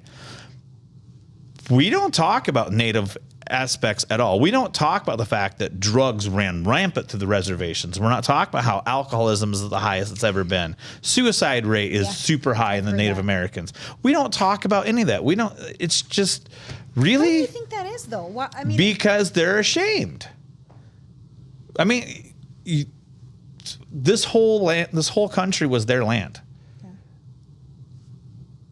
I mean, it angers me to the very core of my being, because it's like, this was their home. Imagine having, and this is a very graphic example I tell people, but this is the way I see it. Imagine having your house, and you have all of your family over, your aunts, your uncles, your kids, everyone comes over, and you're all having a great time. You're living in your own little house. You're not bothering anybody, right? Someone comes to the door, and they ask to use your phone because their cell phone's dead and their car broke down outside. And you think you're doing a good service by helping them out. And the next thing you know, 10 people show up with guns and start obliterating your whole family. They take away your house. And then all that's left is you and 2 or 3 of your closest relatives. They throw you in the back bedroom of your house, where all you have is access to the bedroom and the bathroom. And you're going to have armed guards around you all the time. You cannot leave that room. How do you feel about that? And then you're told, well, hey, you know what? We'll let you make money off of eBay. We'll let you use eBay or whatever, and only you will do that until we see how much money you're making, and then we're going to take that away from you, and we're going to do that too. But you know what? That's okay. We're going to give you this. That's how it's gone. Like, casinos were supposed to be just Native American territory until they found out how much money they were making. And then it was like, nope, got to take that away from them, because they're making too much money. So now we gotta cut in. They didn't take it away. They just opened it up to everybody else, and so then everyone else made a lot of money. I mean, think about it. Meskwaki Casino was the only casino we had here for how many years? Years and years and years. Now we have 14 casinos in Iowa. I wouldn't know. I'm not a gambler. I'm not. But I mean, to your point, though, I see what you're saying. Yeah, like, it started off with just Meskwaki and Tama. Now you got Prairie Meadows. You've got the 2 in Dubuque. You have the 1 in Clinton. You have the 1 in Riverside, the 1 in Waterloo, 2 in Davenport. I believe there's a couple in Sioux City or Sioux Falls over by South Dakota. And now we're trying to get 1 in Cedar Rapids. It's like, talk about, and no wonder no one trusts, these people don't trust anyone, and there's so much anger and hostility. I'd be angry and hostile too. Sure. I am angry and hostile. I'm not even, you know what I mean? Like, it's just, it really upset me. And so I actually had a whole bit I was going to do about it some other time. I think you should. And I think you should, you should definitely look into that. And do you know anybody on some of these reservations that you could reach out I to? don't know anyone yet. I have full intention of making some friends and all that. That would be really neat, because that, to your point, what an opportunity for you as well to put a spotlight on some of these lesser known situations. That was already on the forefront of my mind. Like, Native American lives need to be talked about because, so do you know that I do voices? I do all kinds of voices. When I heard you open up your show today, I realized that's what you did. Yeah, sometimes I like to speak in the German accent as well. I lived in Germany for 3 years. This is true. It is good. And I do Russian as well because this is fun. Why not? But one I really enjoy doing is this one here, and I can't say what his name is because I don't want to get sued by him. But a lot of people recognize the voice right away, and I had a whole big thing I was going to do about this voice because the whole thing was, if you remember, the Redskins. Sorry, that was the name that they were trying to eliminate, right? Yes. Get rid of the Redskins. It's done. Okay, which is fine. I had no problem with that. I could see where that was derogatory, but then they're like, well, we can't have any kind of native tone to it. Why? Why can't you? If you're going to celebrate and honor somebody, and I understand we're like, well, we don't want to be made fun of. And that's great. Don't pick out a tribe. Don't do anything. But it also opens a door to educate people about who these people are, what their traditions were. Don't incorporate them into your game, but bring people to the stadium to let them talk to people about, like, you know, why not make this a better opportunity for people? And then one of the ladies that was on there, who shall go nameless, Sarah Spain, she was talking about how you would never call a team the Blacks because that's racially insensitive. But we have a team called the Browns and we have a team called the Reds, both of which are used for color. So how is that racially insensitive? Like, where's the outrage about that? You know what I mean? There's a lot of double standard in these arguments that get made. So I don't know. I feel like you should be able to incorporate teams if you're going to treat them with respect and acknowledge the heritage. Mm-hmm. There you go. I love it. Yeah. I really appreciate listening to your opinion, though, because I never thought about it like that. I actually stopped listening to ESPN radio because I was so angry about it. Really? I have not listened to ESPN radio. I did for a bit, and every time I would, her show would come on, and I'd have to turn it off because I'd get so angry. And then it really came down to I just cannot support. I can't support this anymore. There's one radio show when I drive Uber that I listen to, the Freddie Coleman and Ian Fitzsimmons show. I listen to that one. That's the only one. I will not listen to anything else from ESPN. There you go. Yeah. There you go. There you go. Now, are we wrapping up then? I don't know. Do you have anything else you want to talk about? I mean, I can talk all day. I'm not going to lie. But I know. I could too. We didn't plug the book. We didn't. No. You should plug your book. Cupid Hates Me, The True Dating Tales of Self-Proclaimed Sex Yoga. Did you actually read it? I read it. Well, cover to cover? 2 years? Yeah. I'm pretty sure. Yeah, I'm pretty sure I did because I thought. What was your exciting. favorite chapter? Did you have a favorite chapter? Oh, I don't remember, dude. I'd have to go back and read it. It's fine. I didn't think you were going to ask. I would have read it before I came. No, it's fine. It's fine. I know what my favorite chapter is, and my editor was reading it, and she goes, I have to be honest with you that when this chapter first started, I was really, really nervous about where you were going with it. But then you took it and you made it into a situation that guys don't talk about. And I really appreciate that. And I was like, yeah, you're welcome. Like, it's totally how it was too. Because she was just like, I could see where this was going to get really messy and really ugly. And you completely flipped it. And it was chapter 8, I think. Okay. And how can people buy it? They can buy it at anywhere. Go to barnesandnoble.com. You can go to iUniverse. I don't have a website, so you can't go there. That's pretty cool. Yeah. So when you wrote this, I want to tell everyone, I think you had, how many people did you give? Like your own personal, like you 20. signed it? There was 20 copies that I got for free, and you got one of them. Yes, and I got one of them. And I just thought that was so special because you're one of my favorite people in the entire world. Thank you. But it just goes to show you, and again, this is what I tell my kids all the time. Be careful how you treat people. Even if it's a 5-minute interaction. Mm-hmm. Depending on what you said and how you treat them, it will stay with them, with that person. And then, then it'll come back. And so when you come in to see me sometime to dine and we see each other and you're with your mom. Oh no, don't get that. The only reason I go there is to talk to you. Oh, thank you. That's true. Thank you. Because you know how it is. You eat the same food for however long, and you're like, man, I can't eat that anymore. No, I totally hear you. Yeah, no, absolutely. So that's the only time I ever go there is if I know you're working. Well, thank you. I appreciate that. But whenever, you do come in and you always shower me with those compliments, and it is so humbling. And it reminds me, okay, I have somebody that if I probably ever needed anything, I could probably give him a call and say, hey, I need your help. Oh, absolutely. And not, we don't see each other every day. Mm-mm. However, it's because of our interactions with each other with respect and kindness. Yeah. And that's what I tell my kids all the time. Try not to burn your bridges. I mean, there are people out there, they're just evil. Yeah. They are. It's true. And you really have to understand, how do you continue that interaction with the right people? Yeah. And that's what's important.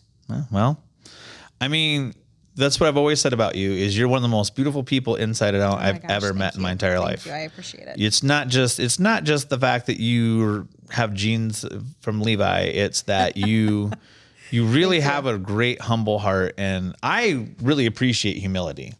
That's why, like, if you watch the first episode, I gave a shout out to The Rock and to Rich Ward. I did. Because both of those guys are super humble. Rich Ward is beyond talented. No one, and it's a shame that no one knows who he is by name. Well, not no one, but a lot of people wouldn't know who he is by name. Well, I heard about your interaction because that's what you were talking about. He is amazing. In your first show. He's an amazing person. So, I mean, and we've actually bonded over Star Wars too. That's very cool. That's what happened. That's very cool. Yeah. So are we going to play this game of yeah, war? we can play. We can play war and all of that because we have to sign cards and all of that. I felt like, we have 10 fast questions. We haven't done that yet either. We got to do the 10 fast questions. I even emailed them to myself so I knew what we're doing. So this is a shout out to Steve Harvey. Actually, did you know that? This is kind of like a Family Feud type thing. Everyone wants to feel like they're, and I love Steve Harvey. Yeah. Did you ever see the movie Think Like a Man, Act Like a Lady? No. He wrote that book and they turned it into a movie. Okay. And he's great. I listen to him a lot. I mean, yeah. Very cool. Okay. I can appreciate just about anybody. So, are you ready? 10 fast questions. Okay. The idea here is just answer them as quick as you can, as honest as you can. Okay. And we'll go from there. Here we go. Ready? Favorite color? Red. Favorite food? Batlewa. Oof. Biggest fear? Being in the dark. Biggest victory? My children. First celebrity crush? The actor from Quantum Leap. Ooh. All right. Or maybe it was yeah, for sure. I can't think of his name now off the top of my head. Scott something. Yep. Favorite animal? Puppies. Place you want to see? Greece. Dream vacation with your husband? Brazil. Who is Wedge Stevens going to marry? Wait, what? What was your question? Who is Wedge Stevens going to marry? The love of his life. Ooh, that's a good answer. Thank you. All right. Yeah. 10 fast questions. There you go. Oh, right. That was Yeah. easy. Yeah. You're afraid of being in the dark? Well, it's not that I'm okay. So this goes back to, as much as I love my mother, we were not necessarily forced, but there was nothing else to do. We grew up watching Poltergeist, Okay. Freddy Krueger, all of the Stephen King movies Right. from the 90s. Why would you do that to yourself? I don't know. So now I guess now I'm fine, but you're like my greatest fear. And I just remember when I was, literally not even a little girl. I was also still a teenager. I mean, if I could not see my hand in front of myself, holy cow, I would start to shake. Like, don't my go on throat. the old mill at the state fair. Oh, I won't then. I mean, can't it's do that. literally a water canal. I mean, it's not fast or anything, but it's a water canal, and you cannot see anything in front of your face because as you hit certain points, I just hit that. You hit certain points, there's different posters pop up, and they want you to see that. Oh. But then the rest of the time, you're in the dark. Oh, see, no. Yeah, that Not a was. fan. It was creepy, but it was also like if you had the right person, it'd be kind of fun. No. A little naughty. Wow. What is your favorite animal? Puppies is your favorite Puppies. animal. Yeah. Oh, favorite movies. So I was going to tell you because you really enjoy the Marvel movies. Yes. So I want to plug Frank Grillo. Do you know who Frank Grillo is? Yes. Okay. He is fantastic. Yes, he is. And he is a great human being. I agree.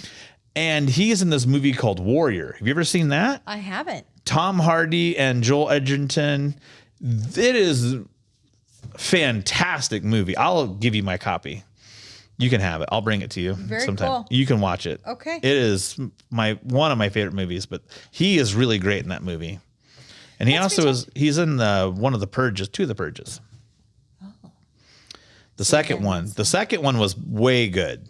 I have never watched, and I probably won't. Yeah. It's one of those sci-fi. It's the horror versus the mental game versus. I don't want to deal with it. No, this is more about. It was a snapshot into society. Oh, really? If you kind of step back and kind of break it down and look at it, it's definitely a snapshot into society. Interesting. Yeah. It's all about cancel culture. Before cancel culture was a big thing. Okay. Yeah. Start killing off. Maybe you sparked. Start killing off the want things. to Don't to watch the understand first it. one. The first one's terrible. And you don't need just like bad or it's it's just not great. Okay. You don't need to watch the first one to understand the second. Okay. The second one will give you all the information that you needed. There you go. But yeah, definitely you should do it. All right, so you want to play a game? Yes, let's do it. Play war? Let's do it. All right. So what we do is because I'm going to move these. That's okay. Oh, we need Sharpies. What color Sharpie do you want? Let's do blue. I thought your favorite color was red. It is red, but I still want to do blue. All right. Yeah. Do you know how to shuffle cards? I do. Go ahead and shuffle them. Ooh, what shade of blue do you want? Because I got a bunch. Oh. I've got. You want a dark blue? Yeah, let's go dark blue. All right. There's a metallic. Ooh, there's a metallic What's your dark favorite food? blue. Ooh, my favorite food is food. You just like everything. You don't have a certain. I'm actually, because I've tired of being as heavy as I am, I'm actually going vegetarian for 30 days starting on September 2nd. Do you have recipes to support that? No. That's what you should do. I you just on Pinterest? I just planned on pulling broccoli out of my garden and just eating it for a month. You know, it's interesting because I've seen people do that. And if you have a plan, it works. Okay. If you go and do it just to do it, but you don't have a plan, you don't have yourself set up with certain foods, Yeah. it's like You might need a dark one too. Or here, take that one too. Okay, sure. In case you get a color that the blue doesn't write on. Okay, yeah. Because Kaylee Oh, I and I see ran this. into that earlier. I see that, yeah. Those are fun cards, but they're not ideal for. And how many nieces and nephews do you have? I have one that I know of. I have a whole slew of brothers and sisters I've never met. Oh, okay. So that's one of my goals at some point in time is to meet them, That's pretty neat. even though they may think I'm a weirdo. I think we are all different, you know. Well, I mean, you may find out who they are, and you may be like, I was doomed from the beginning. I had no real chance. Oh, we should probably prime these to make sure they're actually right. Because I've had that happen before, where you start writing with them and they don't work. they're not working. All right, so So you're just going to deal every card, you, me, until the whole deck is dealt out. oh, okay. Ooh, that's fun. I like that blue a lot. Where'd you get these cards from? They're pretty sweet. Five Below. They were $1. Yeah, that's fun. They are fun. I know this is the part where people are like, I lost interest in this because the game was whatever. So we're not actually going to, we'll sign these on the air, but we'll sign off before we sign them. So we're not going to play and sign like we did with Kaylee. If you want to watch the tech run, please do it. It's on the YouTube. It's fun. It's The interesting. interaction with your niece was really sweet. She is really fun. And in fact, one of my friends pointed out that we did not say that we were uncle and niece beforehand. So it just sounded like I was bashing on my sister. And I was like, well, she deserved it. All right. So you just take your deck of cards. Okay. Cut them however you want. Okay. I'm going to move my mic a little bit. All right. So you just put them down here right here in front of you. Okay. And now we're going to flip it over, and whoever gets the highest card wins. Okay. Like I have a 2, you have a 9. 9. You got that one. Cool. Okay. So you're going to sign those 2. Okay. You got a king and I got a 4, so you're going to sign those. Ooh, I like this one. Maybe 6. Jack. Yeah, you won that one. Did you rig the I deck? was just gonna say, man, you didn't know it. Oh, I won that one. Okay, you got that one. I got these. So there's 2 for Wedge Stevens. You get that one. Oh yeah. You got Okay. it. I got a 4. 7. What are you doing to me? That's yours. I got a Jack. Oh yeah. Oh, are you kidding me? You got a queen? What the heck? Sorry, man. What is this junk? Oh, I get those. Okay. Ace, you get Ace. that one. I got a 9. Man, maybe I didn't divvy this out correctly, or did I? I don't know. You did it according to you won that one too. That's all right. People are more fascinated by you than they are me. I get this one. You got an ace there. 8, 7. Are you kidding me? What the French I'm toast? gonna be signing quite a few. You are. I got a 10. Sweet. King. There you go. There's that one. And remember, you can. There's that. 4. I get that one too. 8 and 4. You got a Jack. I got a king. Hey, I'm making a comeback. Whatever. So am I. That's yours. Boom. I got a 3 this So time. who's on your next show? I don't. Tomorrow is Rachel. I don't know what her last name is. Okay. What did she? I don't know. She messaged me out of the blue, So I don't know anything Very about cool. Rachel. So yeah, if you ever want to be on the podcast, just message me on the Twitter, or that's you. Oh, that's mine. I won that one. Yeah, if you ever want to come in and talk about your life, I'm available on Twitter or the email. I already gave those out. 5. Ooh, we warred. Oh, okay. So now we have to flip over our deck. All right. So what you have to do this time is we're supposed to, I don't know. In the actual game of war, you would just keep going until someone wins all the cards. It takes forever. But for our purposes, we just need to do it one time. Okay. But now we have a war, so we have to put out 3 cards, and then we'll do 1 card after that. Okay. So I'll go 1, 2, 3. So you put 3 cards down, face down. Excuse me. And then, so this card, whatever one you draw, whoever has the highest wins the whole lot. Okay. And I have a queen. And I have a 3. All right, cool. So how about this? So, no, what we're going to do is we're going to take these. We'll take these 4 cards. We'll both sign those. Okay. And then we'll have some special, and we'll throw those 2 in there too. We'll have some special multi-autographed cards. Okay, cool. And then, so what we'll do is if you want to make a $30 donation to the, I forgot the name of the company. Oh, Sleeping in Heavenly Peace. If you want to make a $30 donation to Sleeping in Heavenly Peace, I will send you cards, and I'll figure out how to make this happen through the internet because I'm not technologically savvy yet, but I'm working on it. But these will, so that's the whole purpose of this is that we play these, we sign these, and then we will make these into donations for Sleeping in Heavenly Peace. They'll get $30 donations from the people out there. Okay. That would equal, I can't math.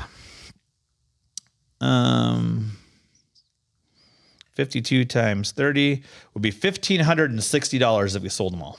Okay. Wow. That's that'd fantastic. That would be $1,500 for them. And then if we had sponsors, they would be 3 sponsors. That'd be another $600. So we would raise $2,000 for them just by that. That would be amazing. So we can at least try and do the $1,500 some way, somehow. I will make the first donation because I'll be buying one of your cards. Okay. Phenomenal. Because Thank you. I actually will buy 2, so they'll get the first $60 from me. Because I have a special project at the end of the year I'm going to do with all of them. Very cool. I'm keeping one for myself because I'm a collector. You know what would be really neat is if you had like a board or something that you could just put all of your. Don't steal my thunder, man. Sorry, man. Don't steal my thunder, man. Okay. Just throwing it out there.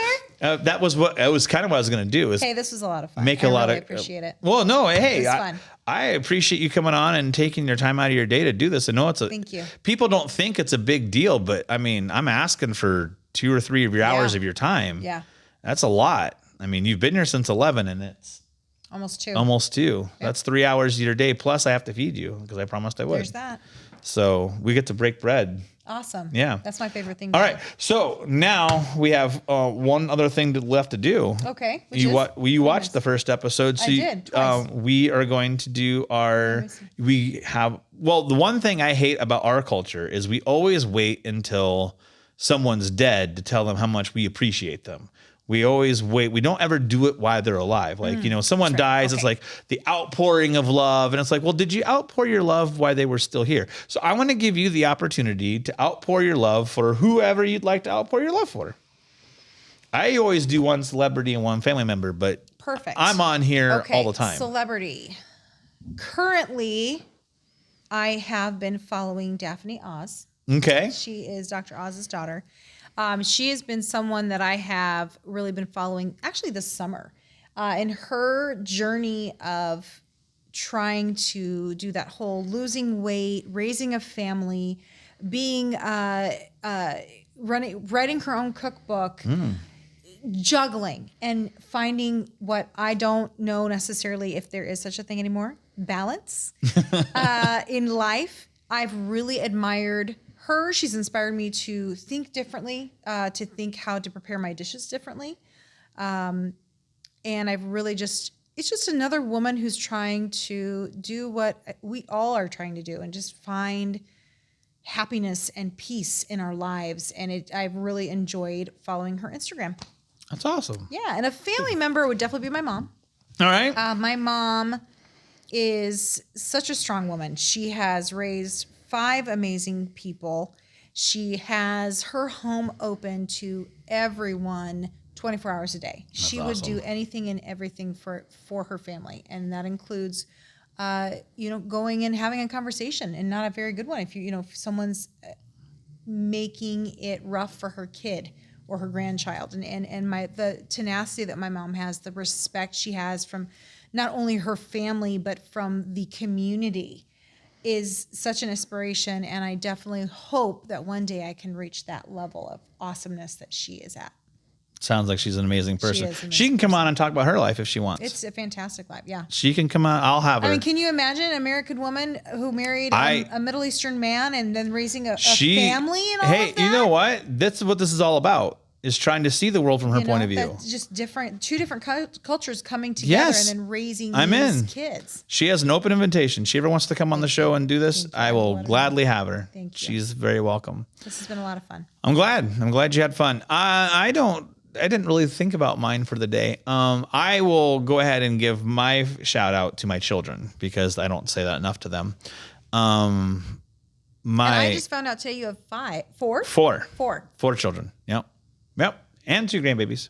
And 2 grandbabies. That is so neat. Yeah. And everyone's like, what's funny about that is they're like, well, obviously someone liked you enough to, you are loved by someone. And I'm like, no, that's not true at all. I just got them drunk enough that they would. I'm kidding. That's not true. But. Oh, goodness. So what are their ages then? 4 to 24, 24, 22, 18, and almost 15. Wow. And my 14-year-old, but he'll be 15 soon. His autism is more prevalent than mine is. He's almost an Eagle Scout. That's outstanding. I am so proud of him. That is fantastic. Beyond proud of him. So to my children, you guys are the whole reason I do anything in my life. And I love you guys beyond all get out. So Bravo. I know I haven't always been a good dad. In fact, most times I'm not. But lately, over the last few years of my life, I've tried a lot harder. So I love you guys. That's awesome. And then your celebrity. My celebrity, you know what? I'm going to go a different direction than I was going to go because you love cooking, and I want to give a shout out to Stanley Tucci. Do you know who Stanley Tucci is? Yes, of course. He has a cookbook. Did you know that? No. He has. I'll give you my cookbook of his too. I will give you that cookbook. Okay. He has a cookbook, and he's such an amazing actor. And he's always like that guy that no one ever thinks about. Yeah. He's just kind of under the radar, super amazing. And I appreciate who he is. He's willing to take chances. Some of his early work is very racy, very kind of, wow, Stanley Tucci, you did that? I didn't realize that. Oh yeah. Yeah. And but he always has like great roles. He's very selective about what he takes, and he's got a lot of humor. Julia and Julia, did you ever see that? Yes, of course. Yeah. He was fantastic in that. Yes, he was. And Easy A, he played the great dad in that one. I didn't realize that he has a cookbook. I'm gonna have to look it up. I told you I'll give you mine. I have it. Well, I know, but I mean, I just want to kind of have just see. All right, I'll give you one guess of what cuisine he teaches. Italian. Right? Italian. Okay. Yeah. Got it. All right. I got it. All right. So officially, we're ending the podcast here. We thank you very much for being a part of this and all that. We're actually going to stay on the air a little longer while we sign this, so you don't have to listen to us. You can shut it off now. But thank you guys again, and I will see you guys tomorrow, hopefully. So make sure you treat everyone with love and respect, guys. Love you. Bye. Have a great day. All right. Let's sign these. All right. Let's do it. All right. Where do you want to start? Let's do these first. All right. Let's do these first. What color are you going to use? I'm going to start with the metallic. All right. I'm going to do the gold here. Go ahead. Whatever you want. Do full name or just initial? Whatever. I would recommend not doing your full name, but just a signature of some sort. Mine, I do my full name because it doesn't matter. If anyone wants to try and steal my stuff, it's fine. That may not have been a great choice. Did you have fun today? I did. I'm telling you what, we had a lot of fun. Don't you think it went well? I think it went better than I thought it was originally going to go. I was super, super nervous about it. So do I sign these? Yeah. I just double signed that. Did you really? I totally did, like, because I was in the Ooh, I like this. the mode. I like this gold. Look at that. Let's check it out. Very nice. That's awesome. With that silver, I think it's beautiful. the fact that you did your first trial run with someone that you're comfortable with and You talking about Kaylee? Smart, yeah. Yeah. I think that those was are yours, smart. aren't they? Yeah, Okay. We should have 6 of these. Oh, you double signed that one. I did. All right. We should make this one 40. Since it has 2 of your signatures on it. I think you were a lot more comfortable this time. I think a lot of this though is that I faked it because I was really nervous. I didn't even plug everything I wanted to plug and do other. Like I forgot to tell them to. I don't care so much about likes and subscriptions as much as I want shares. If you go on YouTube, share the holy crap out of this. Don't just like and subscribe to it. Okay. That was a bad one. I really like this gold. I know I picked that green. I just thought you did well. I think you did well. You're a lot more comfortable in what you're doing. If you mean you faked it, you had your professional side, I think, really. No? Yes? No? I don't know. I'm my own worst critic. Like Sure, I tear myself to pieces a lot of times over things, and there are things that I should have done better. And there were things that maybe, like I said, the conversations we had before this was actually more of the conversation I thought we were going to have, and we just didn't replicate that. But okay, so what did we talk? Well, we talked about the family. We talked about family. We talked about. We didn't bring up the Civil War really at all, and what your father talked about, like on that side of it. Okay. Muslims and Christians helping each other. And that's really that's.